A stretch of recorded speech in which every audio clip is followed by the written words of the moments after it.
Alrighty then. It is not quite 10:30 in the evening, and time to show up. I'm showing up. I'm glad you showed up. I appreciate every single one of you. Do the little YouTube dance, like, comment, subscribe, all that happy horse shit, and let's shit in the box. Anyway, I saw a video earlier today. It was kind of early in the morning now that I think about it. But anyway, saw a video, and I'm not going to call out the person who made the video because he said something that I thought was really fucking stupid. Nobody needs to be told they're really fucking stupid on the internet, okay? It's just, I mean, if there's some random guy comes out and makes a video about how fucking stupid you are, I think it's just like basic common courtesy to not wave a big flag and say, hey, you, I'm talking about you. Yeah, you. I made a video about how stupid you are. See, here's my video about you and how stupid you are. So I'm not going to call the guy out. If you figure out who it is, he doesn't need to know I think he's stupid. He doesn't need to know I think his opinion is stupid. That doesn't help him. That's not good for him. And I'm not even going to belabor the point of why his opinion is stupid. What I am going to talk about is I'm going to talk about some game design concepts that I find useful and maybe you'll find useful. But anyway, he said that Cyberpunk 2077's Night City is the best open world.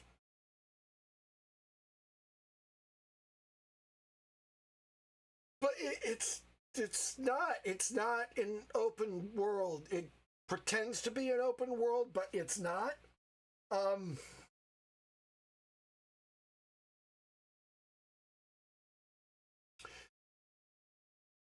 Cyberpunk's open world is what I call a narrative world. It is a world designed not just for that game to take place in, because we've got other game worlds that are designed just for, like, that game to take place in. Every element of the game exists for the sole purpose of making that game possible. When you're playing Super Mario Bros., none of those rooms have a fucking purpose. None of those worlds have a population and an economy and, like, people with jobs.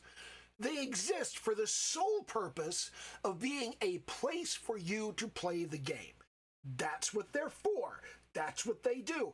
They don't do anything else. If you don't want to play the game, if you just want to sit there and go, oh no, I'm going to make my house over here on this little platform next to the stairs, the timer will run out and you'll die. The world serves the game and only the game and nothing else. Narrative worlds are similar to that. They pretend to have the systems of a complete world, but only insofar as they are necessary to provide the narrative conceit of the game itself. Cyberpunk imagines that you are a particular kind of person. And if you want to be that particular kind of person, Cyberpunk does a good job of letting you do that. Dishonored is another good example of a narrative world. Dishonored's game world is not open in the sense that you can go wherever you want and do whatever you want and be whatever you want. You can only be the protagonist of Dishonored. You have a number of options, and the world supports those options. You have a number of choices that you can make. You can approach problems and puzzles in any number of ways, but you still gotta be the guy in Dishonored. You don't get to say, you know what, actually, I'm just going to chill out in this old burned out building and I'm going to live here. I'm going to get myself a real job and I'm just going to, like, rearrange the furniture and maybe, like, I don't know, save up some money and buy myself a car or one of those big walking things with a searchlight on the front of it. That'd be cool. I should get one of those. Hey, maybe I should raise rats. You don't get to do that. There's no facility for you to do that. You don't have the systems that are necessary for you to do that. Everything in this game world, even though it provides a vast array of stuff for you to do, way more than is necessary for you to play the game. All you're allowed to do in there is play the game. You can't do anything else. An open world, by contrast, lets you do whatever the fuck you want, and it doesn't care. I love open worlds, and probably the best example of an open world is Minecraft. What is the goal of Minecraft? There isn't one, really. I mean, you could say you're supposed to kill the Ender Dragon, but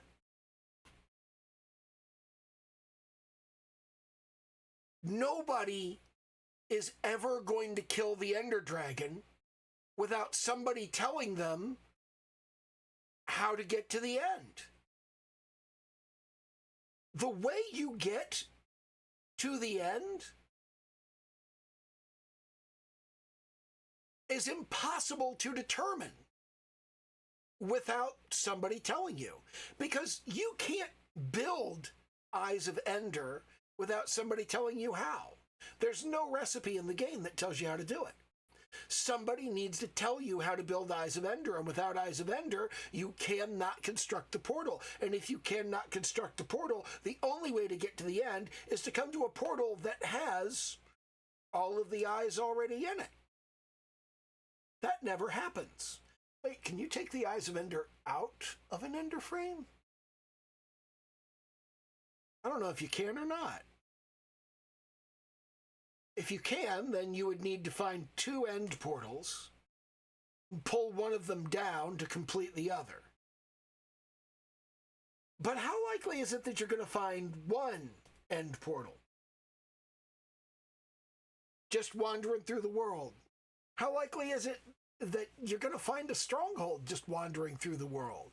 Why would you bother exploring it extensively? Here's this thing. What do you do here? Nothing. There's nothing you can do. Most people just playing Minecraft are never going to figure out how to get to the end. You can figure out how to get to the Nether, because you find these end portals all over the game, and you're like, well, what the fuck? What if I completed this frame and set it on fire? That's a thing you might think. But how likely is that, really?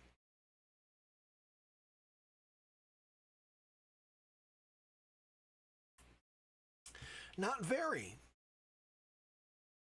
So you're probably, over the course of a Minecraft game, if nobody tells you how to do it, you're probably never going to go to the Nether.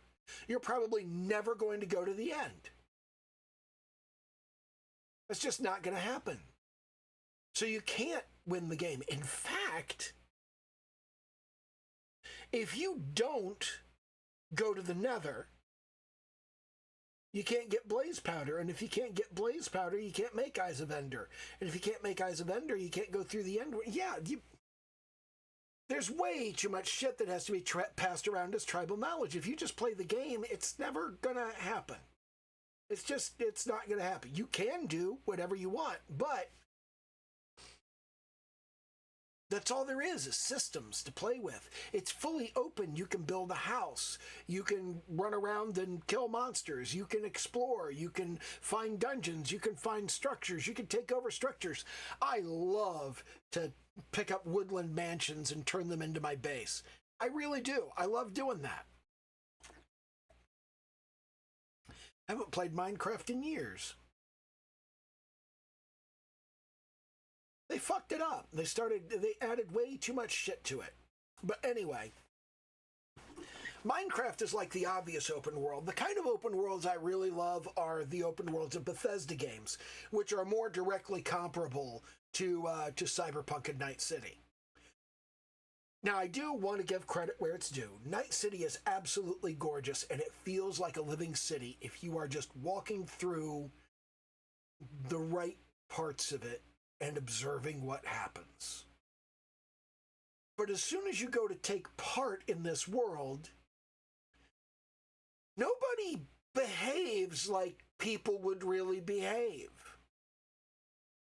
You don't have the option to do the things that the people around you are doing. This is a world where the average person in it is a particular way. They're pacified with an endless supply of mindless, addictive entertainment, which you cannot participate in. You cannot go experience a brain dance. You cannot record a brain dance of your own. You cannot watch television. You cannot, well, you can listen to the radio, but there's really not that much in terms of the radio. It's kind of fucking boring. You don't get to be pacified by an endless stream of addictive entertainment. You can't do that. Whereas in Skyrim, you can absolutely just go and be a merchant. You can go off to a merchant in one city and buy stuff and take that stuff to another city and sell it. You can do that. You can be, and this is one of my favorite things to do, you can be an alchemist. Being an alchemist is probably the best job you can get in Skyrim because you just wander around the wilderness, you collect all the shit you find, and then you take it to a potion shop and you make potions. And you buy additional ingredients for potions and you make more potions. And then you go to another city and you sell the potions. This is the first thing I do in every game of Skyrim I play. I come out of the caves under Helgen, and Ralof goes, "Hey, let's go see my sister in Riverwood in the direction that dragon flew off in." Nope. Not gonna do it. Not gonna do it. Nope. All of my fucking nope. I'm going the opposite direction. In fact, I'm going around Helgen and heading north. That's it. This is bullshit.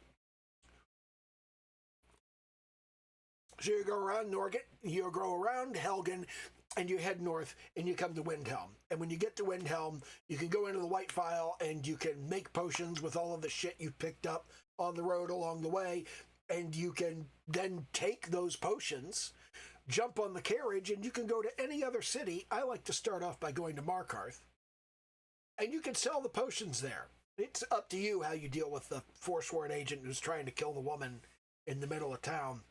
I usually save her. You don't have to, but you can. It's fairly easy.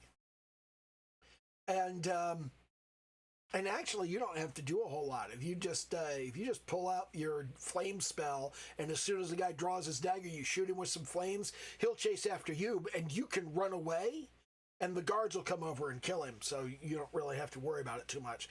It's fairly easy. You don't have to be like good at combat or anything. And you always start out with the flame spell, so that's not that hard. But once you do that, you can go off to the Hag's Cure, and you can sell your potions, and you can buy new potion ingredients, and you can make more potions. And from that point, that's usually where I like to go off to. Riften, and I go to Riften, and there's that little place down on the lower level. So I go down there, and I sell my potions, and I buy more ingredients, and I make more potions. Then I go up to Solitude. Again, on a carriage. You just take carriages. It's easy. You take the carriage up to Solitude, and you go into Angeline's Aromatics. Sell your potions, buy new ingredients, make more potions, head back to Windhelm. This little circuit, actually, that's not the right circuit. The circuit you actually want to be doing is you want to be going Windhelm, Markarth, Riften, Solitude, then back to Riften and Markarth before you go back to Windhelm. Because of the way the timing works out on that route, by running the route in reverse, you can continue going to you can continue showing up during business hours, and it's always during business hours when you get there. And by doing that, you can continue raising your alchemy skill and becoming better and making more money, and you can buy better ingredients and you can improve your potions. And if you're the kind of person who does restoration loops, I'm that kind of person. It's fairly easy to do those and to buy magic items, and you've got the enchanting table behind behind what's her name, Naranye in Windhelm. And you can go and you can make your own magic items, and you make high quality magic items with fortify enchanting potions, and you just make yourself incredibly powerful, and then you can go and play the rest of the game. And it takes with a restoration loop, it takes about 2.5 hours. Without a restoration loop, it takes about 4.5 hours. It doesn't take that long without one, so, however you want to do it. But the game lets you do that. It lets you completely ignore all of the quests and all of the gameplay. And in Night City, you can't do that.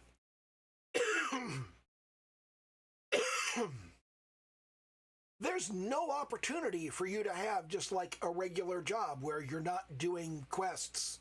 And you have to go and take on the cyber psychos, or help the police with calls on the scanner, or you have to go out and fight people in the middle of nowhere. There is no option for you to just craft stuff and make stuff and do stuff. You don't have any other options. You have to be this fucking vigilante jackass going around the world doing shit like that. And that's where Night City really falls down as an open world for me. It's why I think the game is dog shit, because you have to be the kind of person the game wants you to be, or you can't accomplish anything in the game. And you can't really...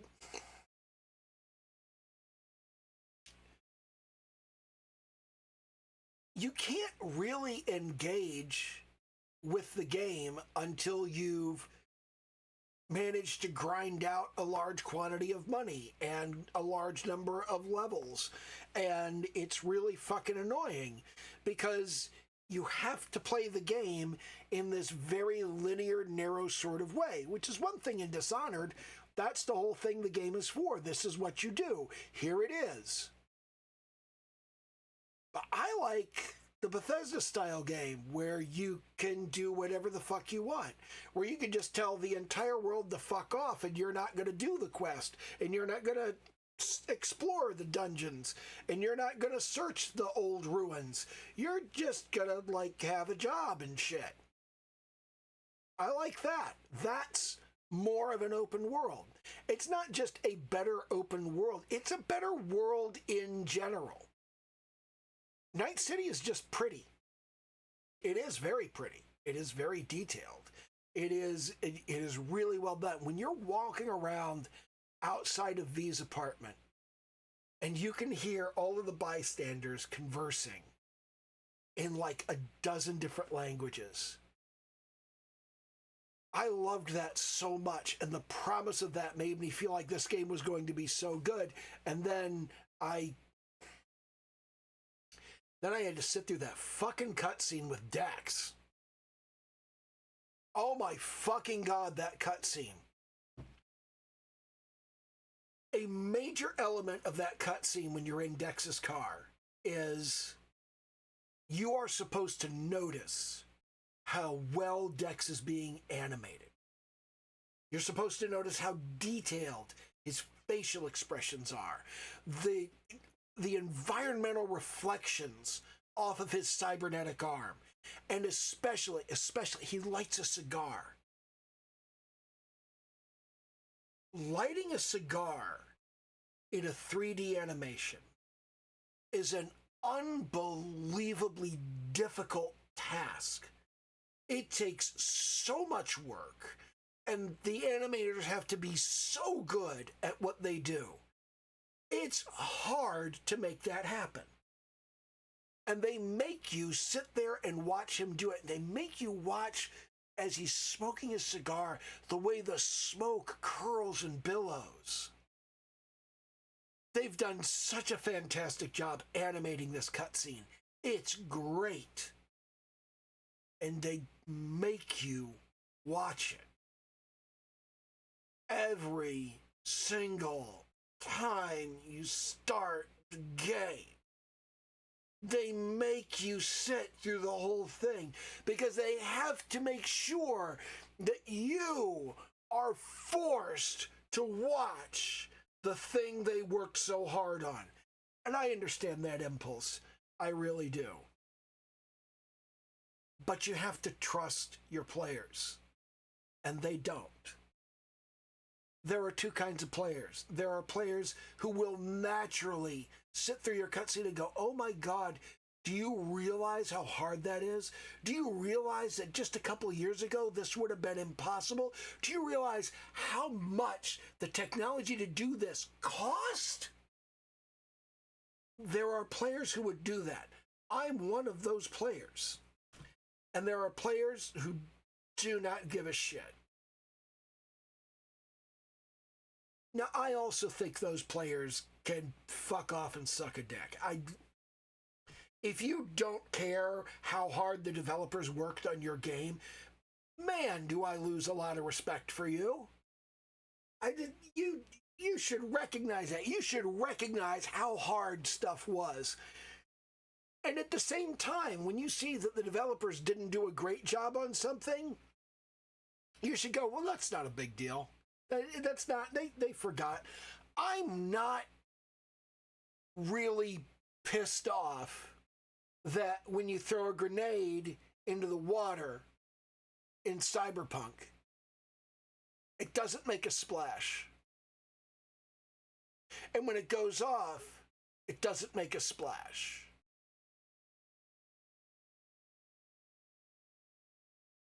In Grand Theft Auto, when you throw a grenade into the water, and hell, like not just in Grand Theft Auto 5, which is like 8 years before Cyberpunk came out, but San Andreas, which is like 12 years earlier, you could throw a grenade in the water and it would make a splash, and when it went off, the explosion's sound would be attenuated by a low-pass filter because it's underwater. That's attention to detail. And there would be this big splash that came out of the water because a grenade just went off under the fucking water. I appreciated that. I noticed that and I appreciated that and I went, damn, that's really cool. And then I went on about my fucking business. I appreciate that the developers who built Cyberpunk said, who the fuck is throwing grenades in the water? Why would you throw grenades in the water? You don't need to throw grenades in the water, like, ever. Like, what are you even doing down by the water anyway? Who the fuck cares? I get that. I understand that. But there's a pattern of so much shit where the developers just did not fucking bother. The one that always got me, and I've had people tell me this is better in Phantom Liberty.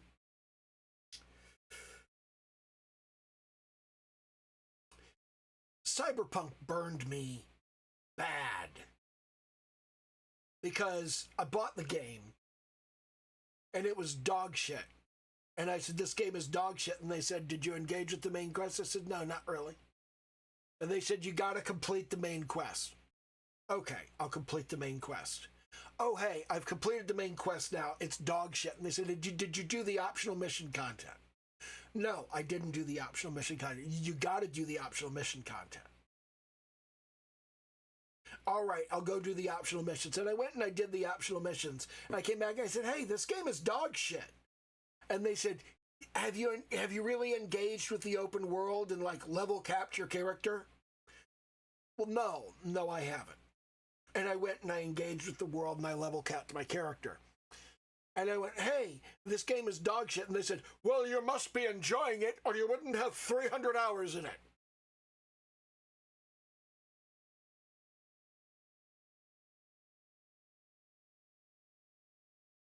I have tried really, really hard to trust you people.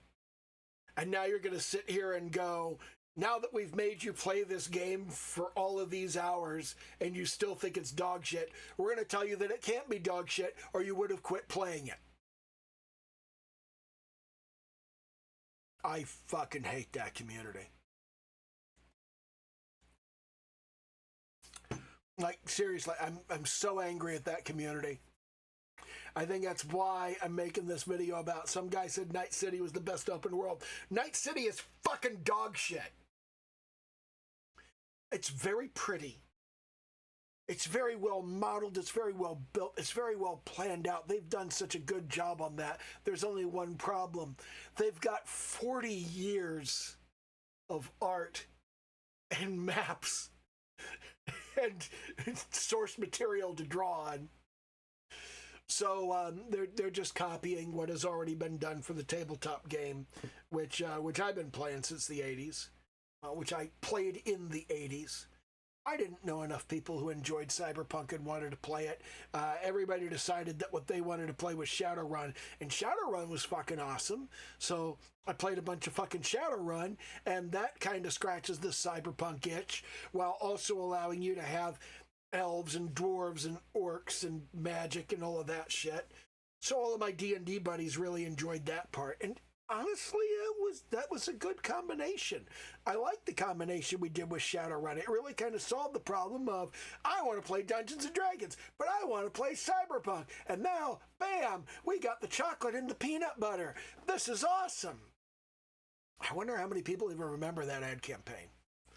Regardless.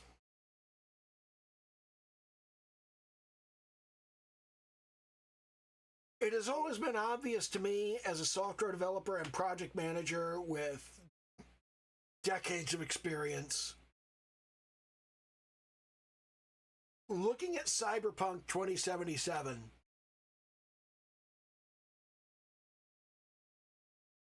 the project was severely mismanaged. And the reason it was severely mismanaged was the managers trusted the developers to tell them the truth, and the developers didn't. Because they staffed up so much for the game. So many of the developers were just like, the developers, the designers, and all of these people were just like, these were people with new jobs at a new company. And when you got a new job at a new company, nobody wants to deliver bad news. But you really have to internalize, like, one of the most important things to know as an employee of a company is, the sooner you get the bad news to management, the better the end result is going to be. Everybody's always worried about their job. Everybody's always worried that when they find the problem, and they take it to management, management is going to shoot the messenger. And we do a lot of that. So, you know, that's bad. But you don't want to work at those companies.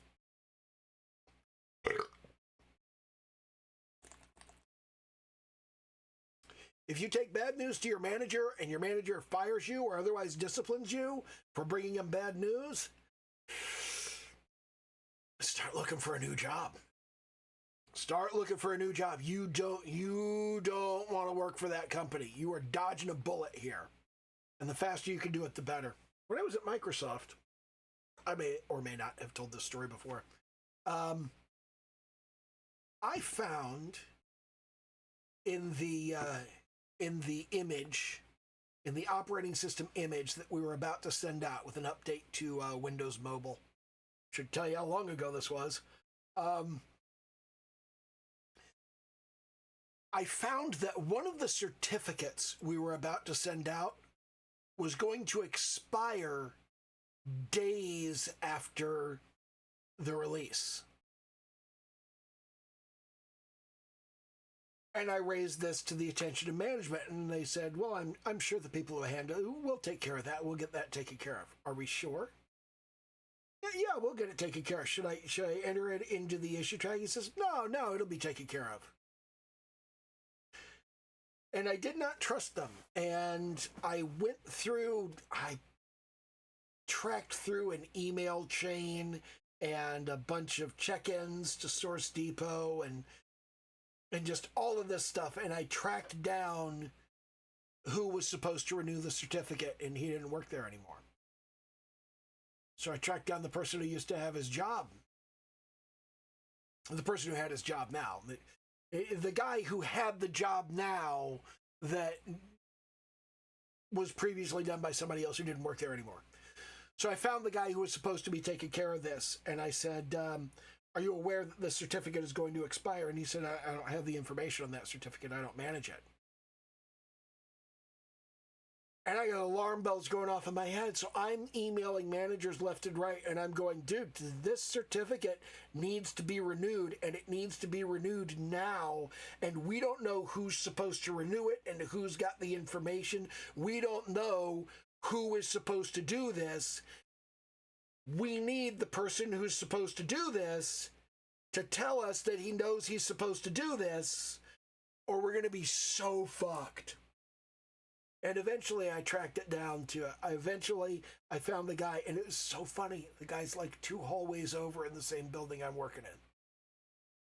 It's like I could walk out of my office. It was like a 5-minute walk, or not even a 5-minute walk. It was a 2-minute walk over to his office. And once we tracked it down and we nailed it down to that was the guy, and he is just like, okay, I know what's going on.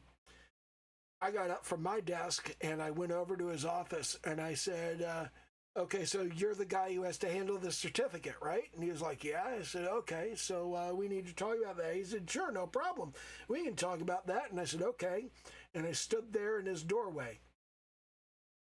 And after a while, he realized that I was just going to stand there until he did something. And finally, he pulled up the certificate keyring and he looked at it and he found the certificate that was going to expire, and he was like, oh. And his assessment at the time was that I had just saved Microsoft $250 million and a huge embarrassment in the marketplace. And my immediate thought, the thing that I didn't say to him out loud was, from where I sit, you were about to cost Microsoft $250 million. I didn't save them by telling you to do your fucking job. You were about to screw them by not doing your fucking job. But at the very least, shit got done, shit got taken care of. I have watched more and more shit over the years not get done and not get taken care of. And now that people are proudly saying, oh, X% of our code is now written by AI. Oh, is that why it fucking sucks? Color me not the least bit fucking surprised.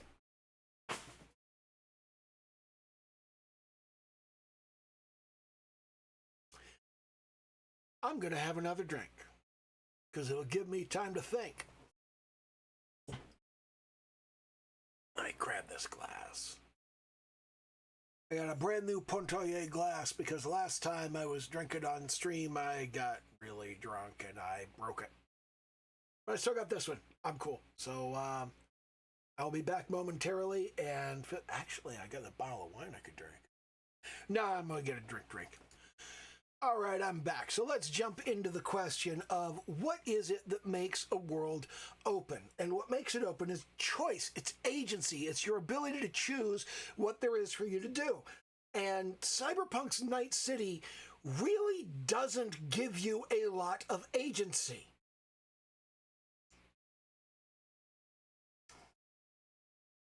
What it lets you do is choose which violence you're going to attack next. All of the missions are violence. Everything is go kill these people, go fight these people. That's it. That's all you do is fight people. Now, you could choose the way that you fight people, and you could say, oh, I'm going to fight them with melee weapons and cybernetics, or you could say, I'm going to fight them with guns, or you could say, I'm going to fight them with computer programs. That's your decision. That's the only decision you have. You have melee, ranged, and the system's version of magic. That's it. That's all you have to deal with. You don't really have a lot of options to accomplish things through stealth or through negotiation or through speech. And all of these missions that you do in Cyberpunk, they're all just like they're all just jobbing for somebody else. And you go and you compare something like Skyrim, and you can go and independently search through some ruins and find some stuff and sell it. You can independently wander through the wilderness and collect ingredients and sell them. You don't have to use them to make potions. You can just sell the ingredients directly. Or you can make potions and sell the potions. You have all of these different options in Skyrim. You have similar options in Fallout. In Fallout, you can build yourself an outpost. Actually, in Skyrim, you can build yourself a house. And you can use that outpost or house to grow something that you can sell, or to grow something that you can use to craft, and then you can sell what you've crafted. You have options to just kind of hole up and live this kind of boring. You have a cozy game. An open world has multiple cozy elements built into it that you can engage with if you choose to. There is no cozy element to Cyberpunk. There is no cozy game hidden in the middle of Cyberpunk any more than there is in Dishonored, any more than there is in Super Mario Bros. Or Silksong, which I own but still haven't played.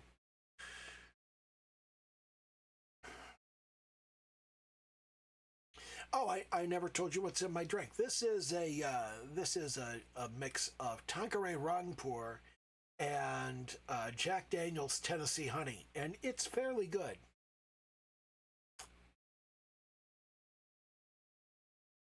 I am enjoying it. The honey really does set it off. It really is very good. But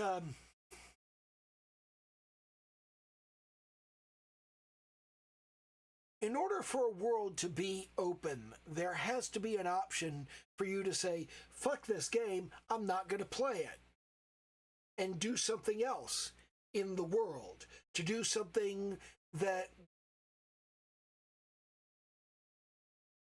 doesn't actually advance the storyline. In a narrative game world, everything either advances the storyline or establishes repeatedly that you are the kind of person who advances the storyline. Cyberpunk does this. It establishes over and over again, you are the kind of person who goes and does the things that advance the story. An open world lets you be somebody else.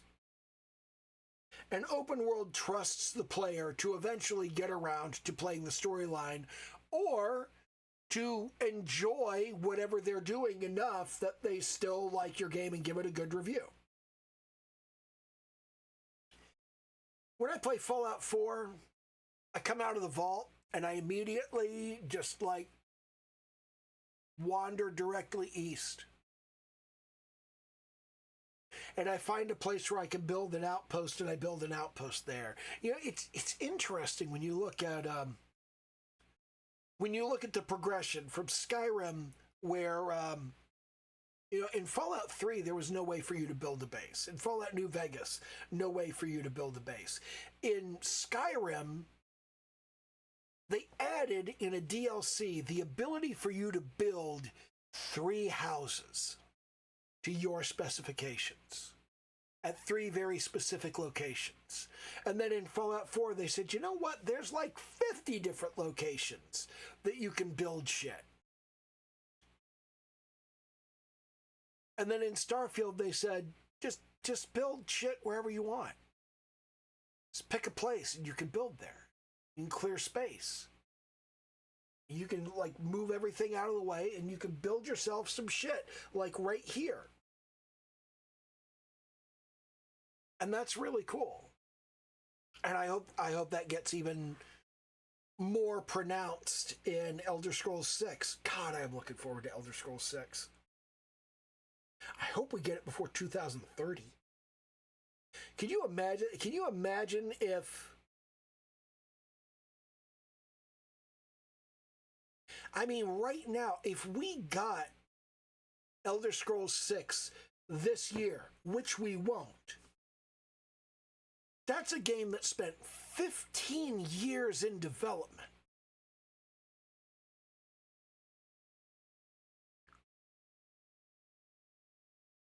We got Fallout 5 in development right now. Starfield is doing an update next month. I still don't know if I'm going to have to pay for that update. I still don't know. I want to...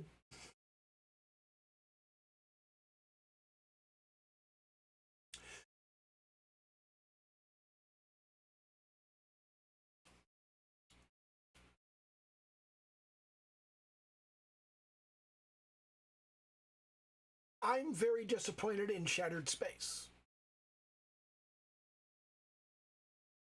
And the reason I'm disappointed in Shattered Space is Shattered Space was like it's like they crammed Skyrim into Starfield. They said, here's a new quest for you to do. And it's self-contained. And you've got this huge area. I mean, it's not as big as Skyrim, obviously. There aren't as many different locations. And they're not as interesting. It's like, that's a whole game. But...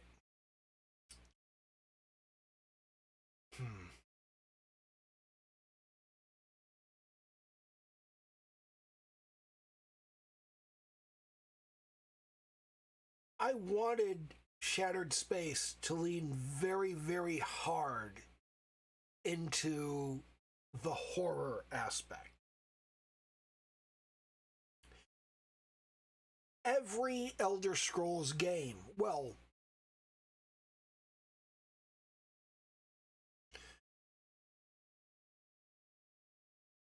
I didn't play enough of Morrowind to know.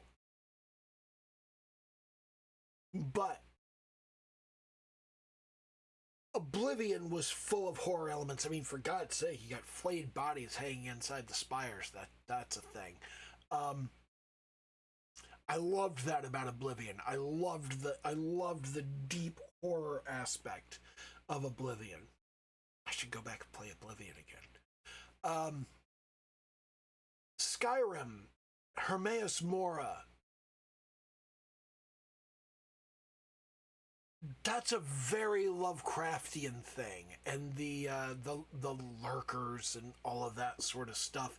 There's a very Lovecraft sense to that. In Fallout 3, you've got was it Fallout 3 that you had the Krivbeck thing?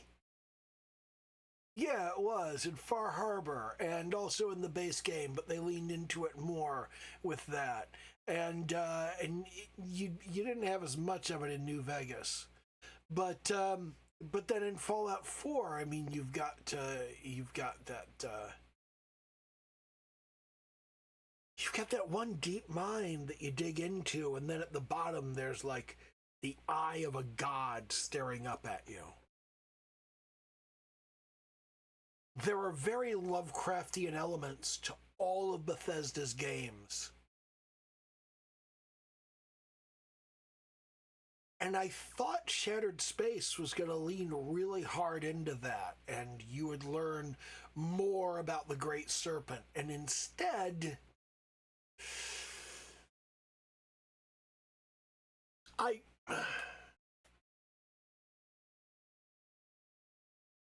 I kind of feel like Shattered Space was less Lovecraftian horror and more, aren't Muslims cool? Which, fair? I get, yeah, Muslims are cool, I guess.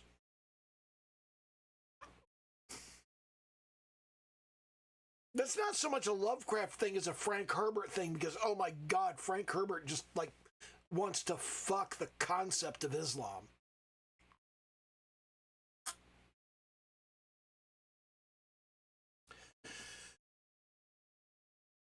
But I really wanted Shattered Space to go, the Great Serpent is real and it's fucked up.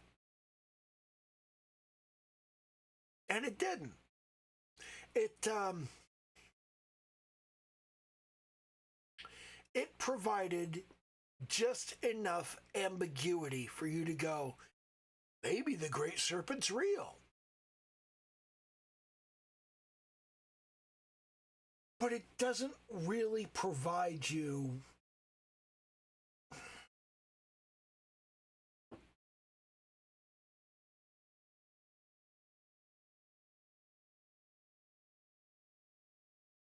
there are limitations to the way that Starfield's conversation system works. But there's such a lack of nuance. It was the same thing in Fallout 4, you know? And you can't really have all of the nuance in the world. You really can't. But I feel like we deserved better than, I completely believe in the Great Serpent. The Great Serpent is absolute bullshit, and I don't know, maybe. I think we deserved better than that, and I don't think we got better than that. And I think the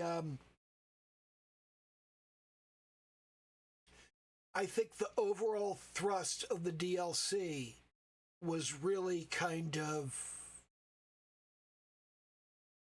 pointless. They did do something with Shattered Space that they like to do with DLCs, which is they have this big climactic battle at the end that really stresses your video hardware. And thanks to NVIDIA's bullshit optimization, NVIDIA, for those of you that don't know, NVIDIA has a problem with most of their current generation video cards. I don't even know if it's still the current generation. It might be last generation video cards. For all I fucking know.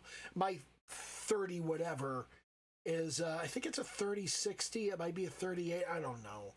It's a 30 something. But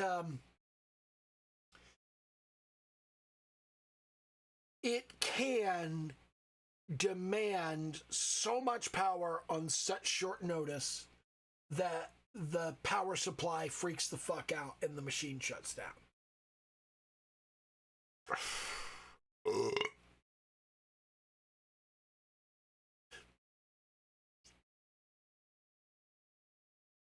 I feel like we should have power supplies these days that report available power to the things that are using them. So something that needs to spike its power usage can avoid spiking beyond the limits of the power supply. I feel like we should have that now. And I don't know whether we do have that and NVIDIA doesn't fucking care and they're just like, no, give me all the power, fuck you. Or we don't have it because power supply manufacturers are like, we don't fucking care. Go ahead, let your machine shut down because it sucks. I don't know. This discussion is well and truly off the rails. This is supposed to be a game design and development discussion.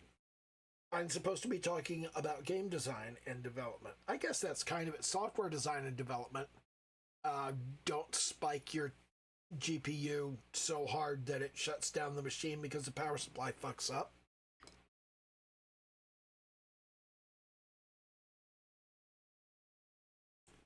This Jack Daniels Tennessee honey is really, really good, especially with the Tanqueray Rangpur.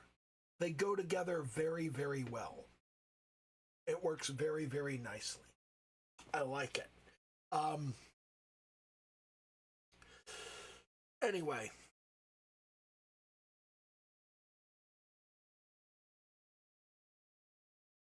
an open world is supposed to enable the player to do more shit than the game does. And Night City in Cyberpunk doesn't. It only lets you play in a particular fashion. There's no way for you to subvert or avoid that.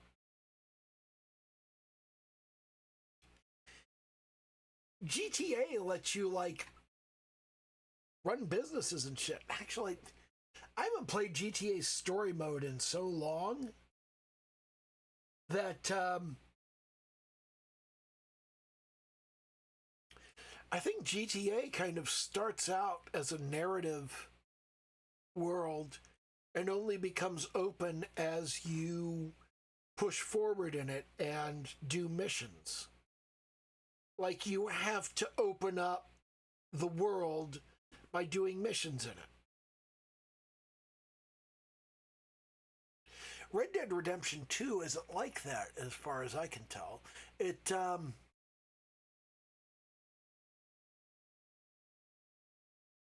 lets you do all this stuff pretty much from, well, once you get to the point that you can actually do stuff. I don't think I ever actually finished Red Dead Redemption 2. Did I ever finish RDR 2? Red Dead Redemption 2, playtime 41.6 out. Yeah, I don't think I finished it. I had unlocked 3 of 51 achievements. Yeah, yeah, I don't think I finished it. It's automatically classified in the Sandbox collection. That's interesting. It's a sandbox game.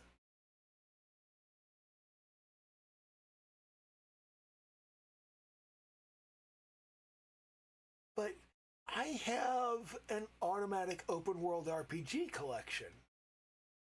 And Red Dead Redemption isn't in there. In the open world RPGs, that's interesting.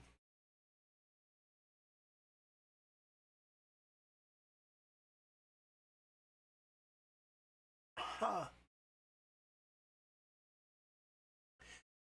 Steam classifies Cyberpunk as an open world RPG, but it doesn't classify GTA as an open world RPG.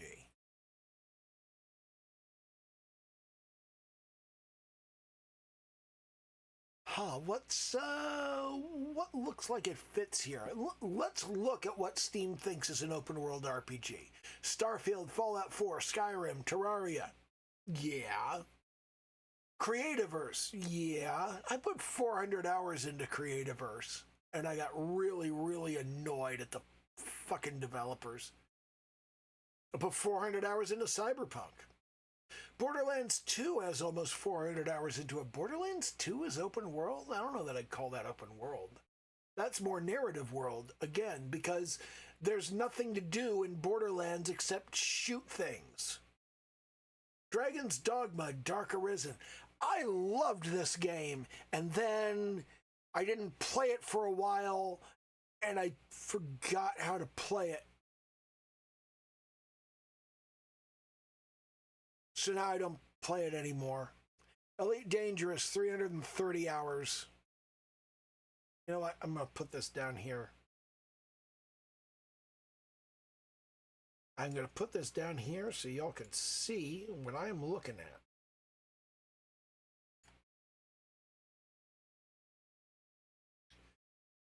All right, so I'm going to put this down here and I'm going to scoot it over and we're going to go monitor 2cam bottom right. There we go.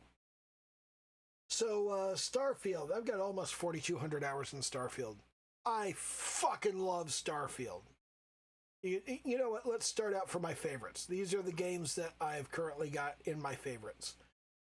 Okay, so I've got Starfield, Fallout 4, Skyrim, Saints Row, Grand Theft Auto, Vampire Survivors, Renryu Ascension. Renryu Ascension is one of the most shockingly good games. Like, seriously. This is just a hentai game. Okay? That's all it's supposed to be, is like a hentai game. It's $15, and this thing, I've put over 100 hours into it, and oh my god, this game is like, there's so much cool stuff in this game. Okay, it's so much more than just like a crappy porn game, which is what I thought I was getting when I bought it. I was like, okay, it's a crappy porn game. I like crappy porn games. Holy fuck, I've spent over 60 hours in the creation kit? Really? God, I have been messing around with shipbuilding and ship interfaces and stuff, and I've been spending a lot of time in the creation kit figuring out who's got what and where stuff is located, and I have apparently now spent 60 hours in there. Potionomics. Potionomics is an excellent example of a game that only allows you to do the things that push the game forward. There was an update in January of 26. Really? Wow. Bunch of bug fixes. No real changes though. Okay. But Potionomics is incredibly good. Let me check the store page. How much is this game? Like $20? $25. $40 if you get the deluxe version. The Boss Fin content pack. I don't have that. The original game soundtrack. I don't care about soundtracks. I really fucking don't. The art book. I don't care about the art book. I do feel like the Boss Fin content pack would probably be worth buying. A new dedicated relationship path. Oh, you can bone the shark. New cards for Sylvia to use. New life coach vendor that grants various time to haggle buffs and debuffs.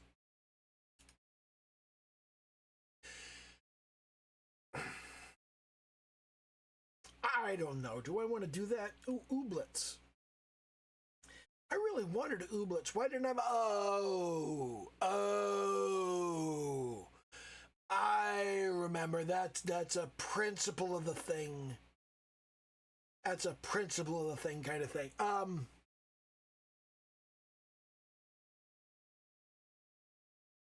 Should I still be mad at them? That's a difficult question. That's a thing that I should. Was that guy pissing in the food? Oh, okay. Oh. Okay, yeah, I was thinking, apparently this is like a mask over a face, and that's a shoulder. I thought that was a shirt and that was pants, and I thought this guy was pissing in the food.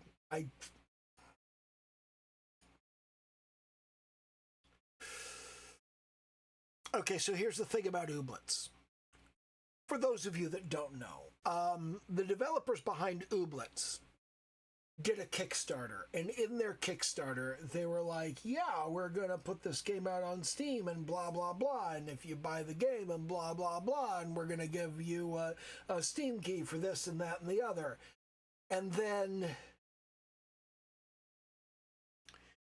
toward the tail end of their Kickstarter to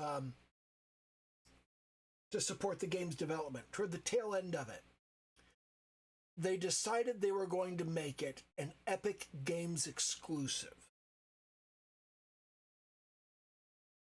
Now, I am not going to shit on an indie developer who is working on, I mean, honestly, indie devs work under the worst conditions. I know I'm a solo dev.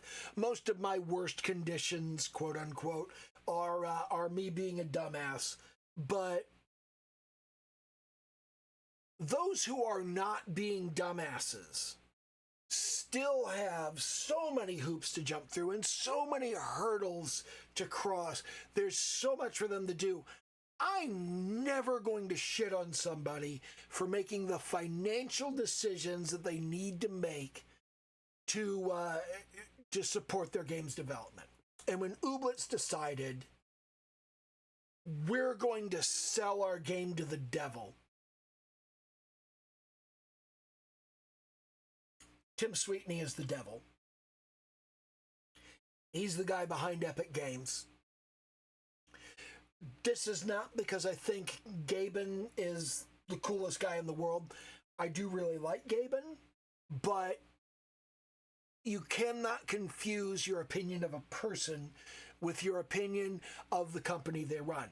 I think Jeff Bezos is a buttfucker, but I really like Amazon because Amazon is a good service. It's been built by good people and it's designed with good features and it has the things that you should have in this kind of market. Amazon is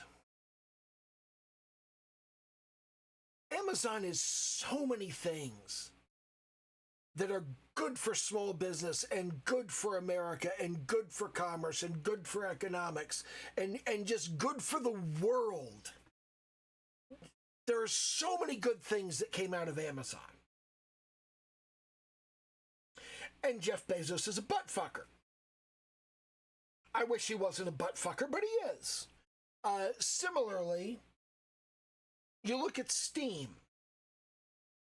Steam has done so much for independent development. It is insane how much good shit has been done for independent developers by Steam.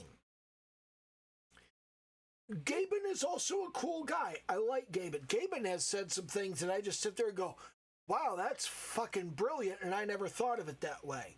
And Gaben has also recently purchased a yacht manufacturer.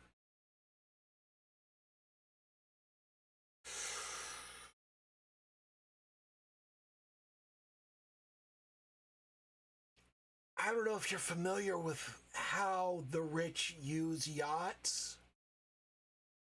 Yachts are a store of value that can be used as collateral on loans.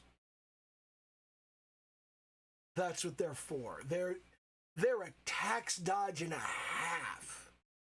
They're like, yachts in general are designed for the rich to avoid taxes and gain access to cash through loans, through a series of loopholes that I really think we should get rid of in the American economy. But you have to ask yourself, how cool is the guy who says, I'm going to actively enable the rich to continue being buttfuckers?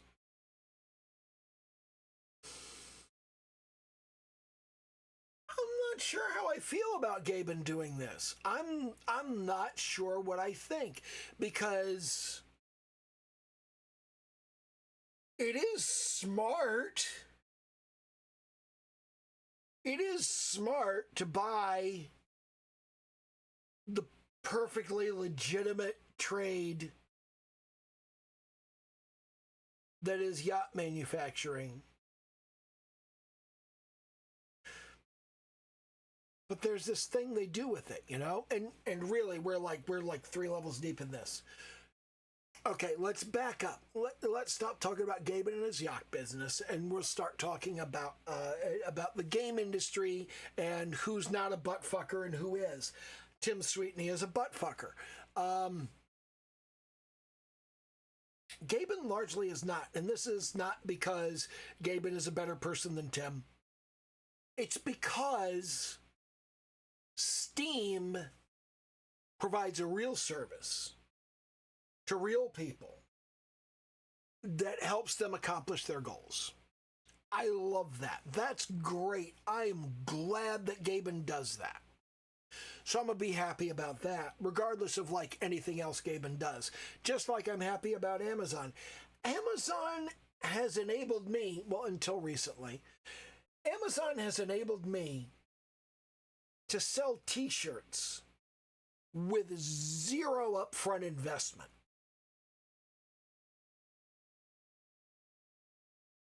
It hasn't provided me with a lot of money, but it has provided me with some, and that's very nice. And I'm glad that he does that.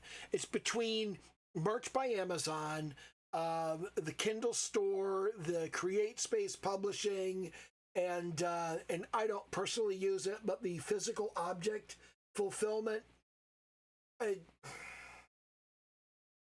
Amazon Web Services, all of these things, Amazon has basically opened up the best multinational logistics service you can build. A service so big and so complicated and so effective that nobody but Amazon could build it. And they have opened that up and said, you know what? If you have a tiny little small business, partner with us and you can use our infrastructure for a small fee of way too fucking much. I mean, for God's sake, it's 30%. They charge 30 fucking percent. It's the same thing that Steam charges, funnily enough, because 30% makes it worth it. That's the magic number. I mean, when you go over it, you look at it and you go, low volume, high volume, what percentage makes it worth it? 30%. You got to have something special to work at less than 30%. You really do.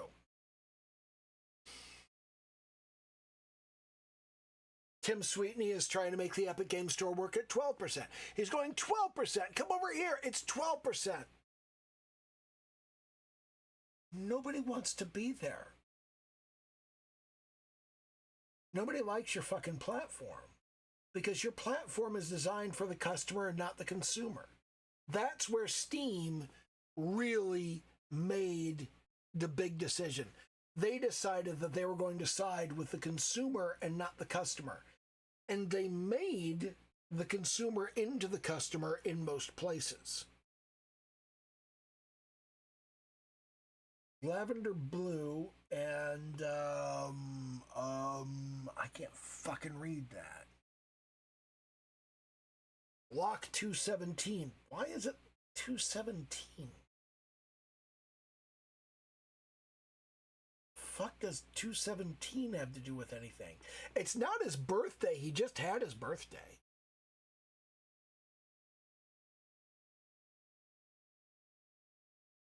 That's a weird fucking icon. I don't know why this guy has his eye. This is the, incidentally, this is the lead moderator on my server.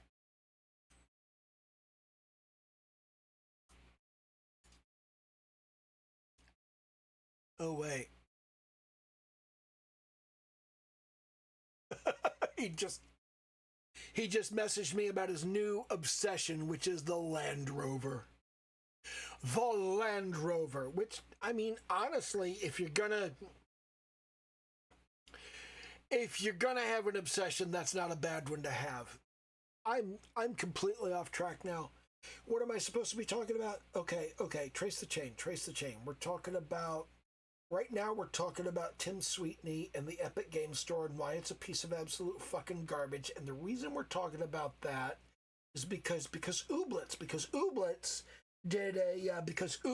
did an exclusive with the Epic Game Store. They did a Kickstarter and they said everybody's going to get Steam keys. And then they said, well, actually, we're going to do an exclusive with the Epic Game Store for a year. And everybody went, what the fuck? The Epic Game Store is bullshit. I can't fucking use it because of accessibility concerns. Because of the wonderful things he does. Gaben.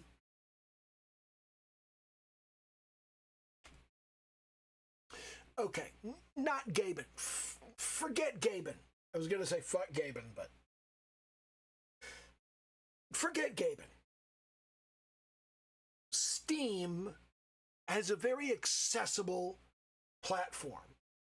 They have provided a lot of capabilities for the disabled to use their platform. Epic has not. When Ooblets said, we are going to make our game Epic exclusive for a year, what they actually said was, those of you who are disabled and rely on Steam's accessibility features to play games will not be able to play the game that you've paid for and supported for at least a year.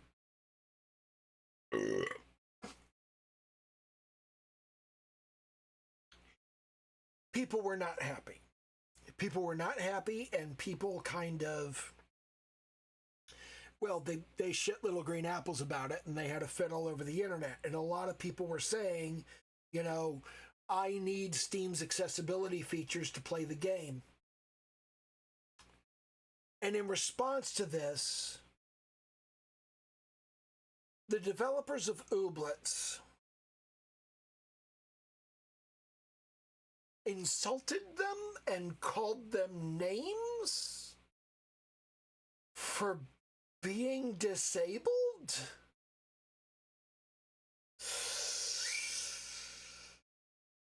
I don't like that. I really don't like that. And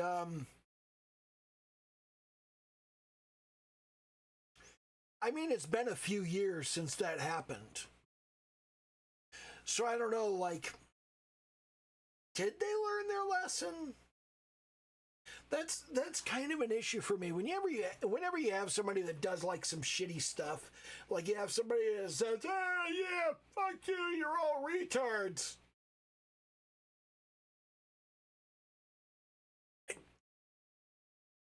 Don't call your customers retards. I don't think that seems like a bad idea. Ooblets didn't do that. This is me using an example. I'm making this example up. Ooblets didn't do this. Please don't blame them for this. They didn't do that.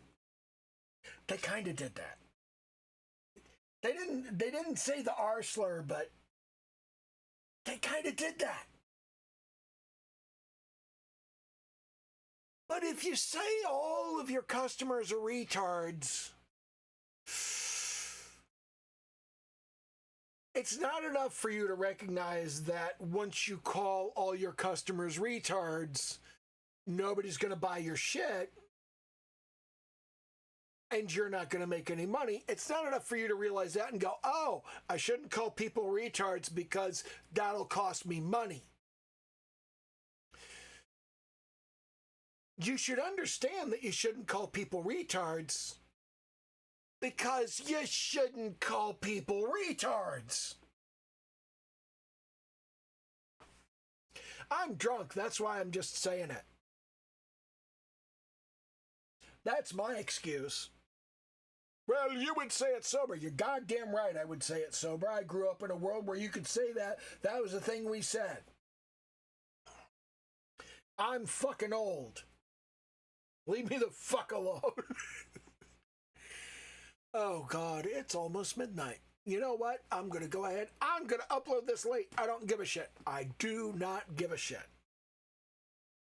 I'm not going to have another drink. This is the last one. Last time, you know,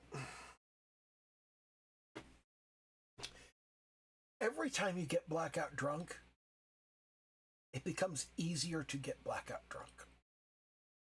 And it will happen faster. And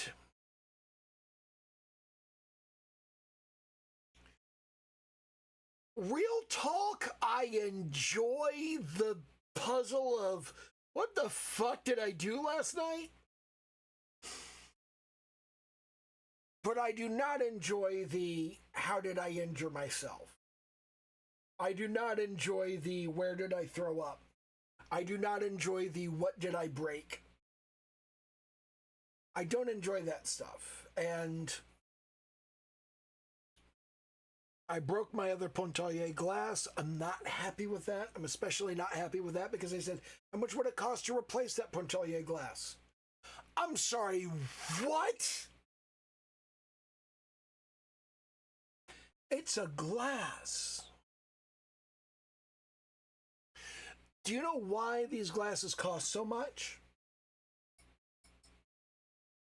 Because they're used to drink absinthe. And absinthe is fucking expensive. There's nothing special about the glass in terms of difficulty to manufacture, the materials used in manufacturing it, but a good bottle of absinthe costs upwards of $200. People who drink absinthe have fucking money. So they charge more for the glasses because if you want absinthe glasses, you're drinking $200 bottles of liquor, you must have money. I'm not drinking $200 bottles of liquor. I wish I was. God, the Jade Liqueurs Nouvelle Orleans is so amazing. It's so good. And I miss it so much. But it's $280 a bottle right now, and I don't have that kind of scratch for liquor. Maybe if I got my t-shirt shop back online, maybe if I got better t-shirts online.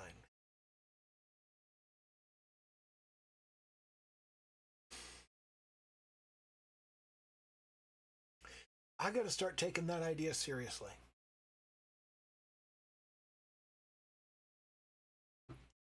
I have really got to start taking seriously the idea that that I need to generate something approximating an income outside of my little bullshit efforts. Anyway, am I done being mad at the people who made Ooblets? Am I done being mad at them almost 3 years later?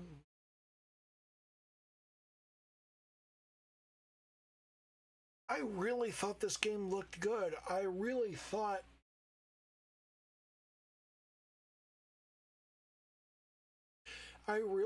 this was my kind of game. I really thought I would enjoy it.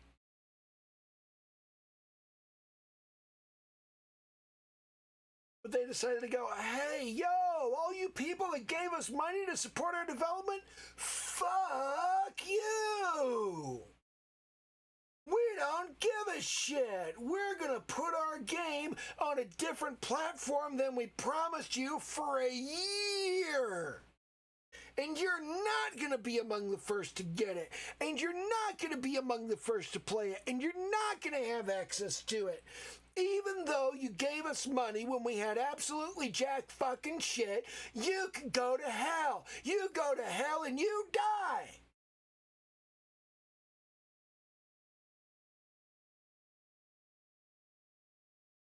What's the appropriate way to be sorry for that?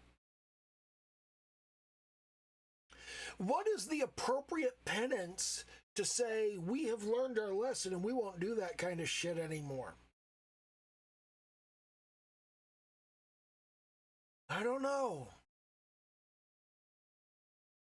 I really don't know.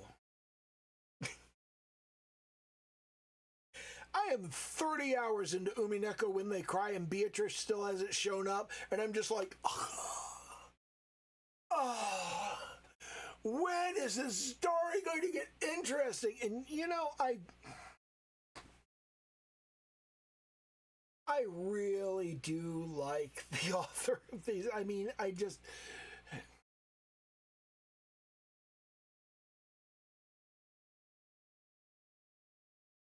really do like Ryukishio 7. I really do. I honestly do.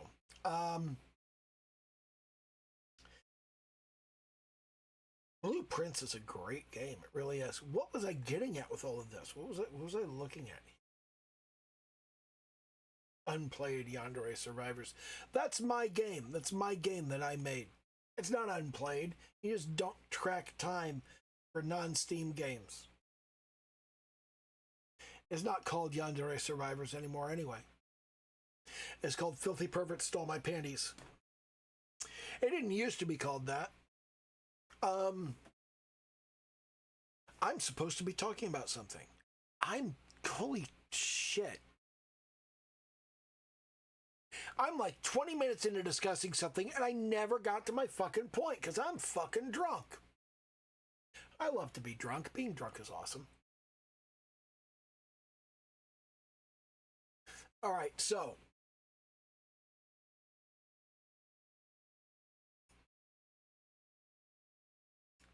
let's take a look here. That's an open world. That's an open world and a sandbox. Fallout 4 is a sandbox, really? Skyrim, open world, not sandbox. Saints Row, sandbox, but not open world. Really? GTA 5, GTA, that's a custom collection. I made that collection. Racing, sandbox, sexual content. True. Vampire Survivors, VS clothes. Yeah, that's it. I've got it in. Updated anime, hentai, open world, RPG, sexual content. Yeah, they just did an update to Rimryu Ascension. They're constantly updating this. I'm pretty sure it's a solo dev, and the guy who's building this, he's doing a great fucking job, and I'm really proud of him. Just like as a fellow dev, he does so much good work on this. Although, if I remember correctly, and I would need to check to see if I remember correctly, and I can't check because the thing I'm remembering is like a serious fucking hentai scene, but Mullane was one of my favorite hentai scenes. I thought it was really well done. And I seem to remember he replaced it with a new one that I don't like as much.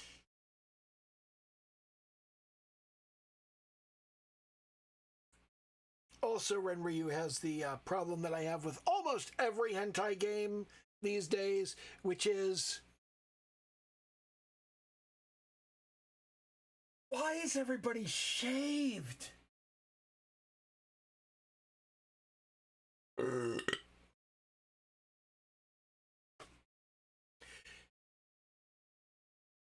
It's a fantasy game.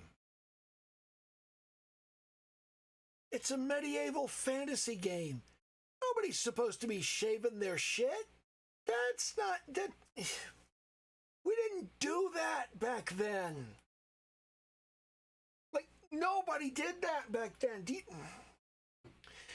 The entire reason that people shave their pubes is because if you don't have any pubes, you can't get crabs. That's something sex workers do because they have sex with random people who are frequently filthy. That's something porn stars do for the same reason. That's not something regular people in regular relationships should be doing. And honestly, if you got your junk shaved, I immediately go, I'm sorry, are you frequently concerned about getting crabs? I've only had crabs a couple times, but they're easy to get rid of. Blue Star ointment, it's fairly easy. It's not a big deal. And that was at a period of my life when I was fucking some people I really shouldn't have been fucking. That was the heavy drug usage period of my life. It's funny how much nasty shit you don't like just stops happening when you stop using a lot of drugs and hanging out with people who use a lot of drugs. It's really funny how that happens.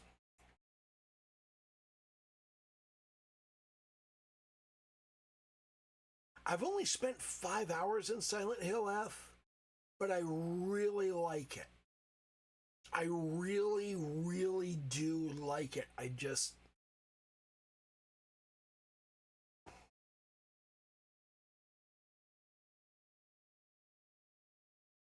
fundamentally, the biggest issue that I have with playing games right now is that Starfield is so goddamn good.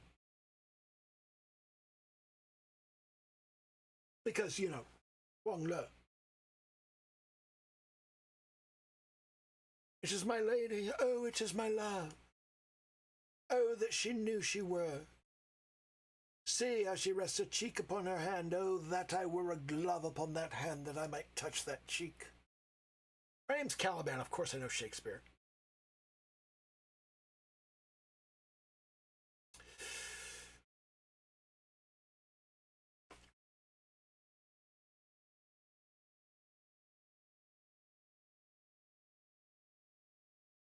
I don't remember the point I was getting at. Something about...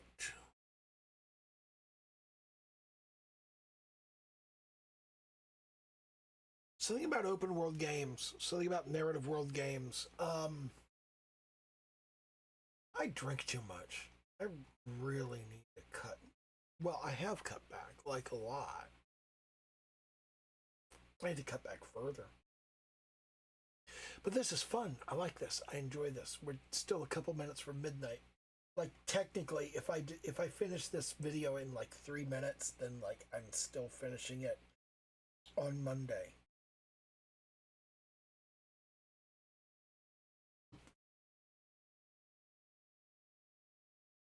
This Monday, Wednesday, Friday thing, it's hard. Not because making the videos is hard, but because thinking of a good video to make is hard. And I don't even really care. I don't even work that hard on it. I don't even do that much work or put in that much effort. I just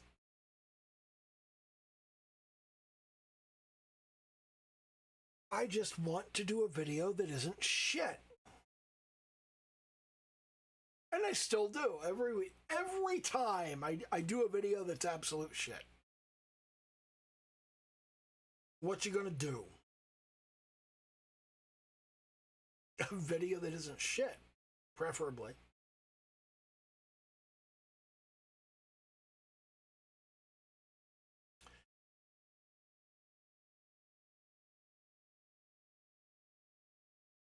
I don't know that I've said anything really meaningful from a game designer development standpoint in this video. It's just, I've kind of...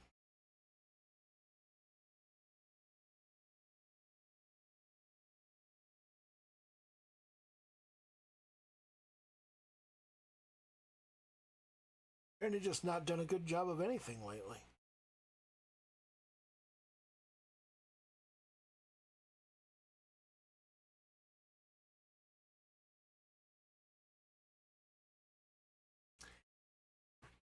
This is not a pity party. I'm not saying, oh my God, I suck, I'm not doing a good job of anything. I'm saying I have not focused on doing a good job. I can focus on doing a good job. There's no reason I can't focus on it. There's no reason I can't go, hey, let's do a good job of the thing.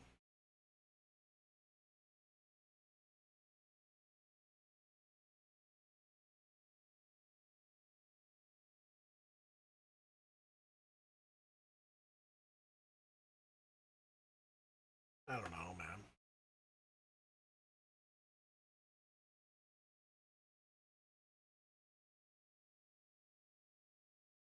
I need to do more actual art. I mean, I do still like. I am working on my sculpting. I am doing my sculpting and doing stuff. I was working on eyes the other day, eyes and noses and eyebrows, and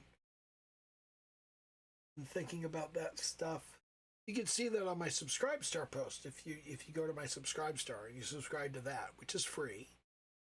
You can also like sign up to pay me $10 a month, but why the fuck would you do that? There's no point in that. There's not even a reason to subscribe. Just like, I mean, they're all public posts.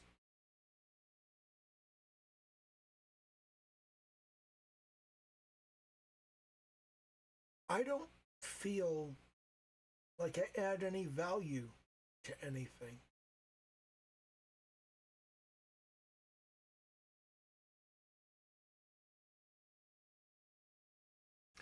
I don't know why I'm doing this anymore.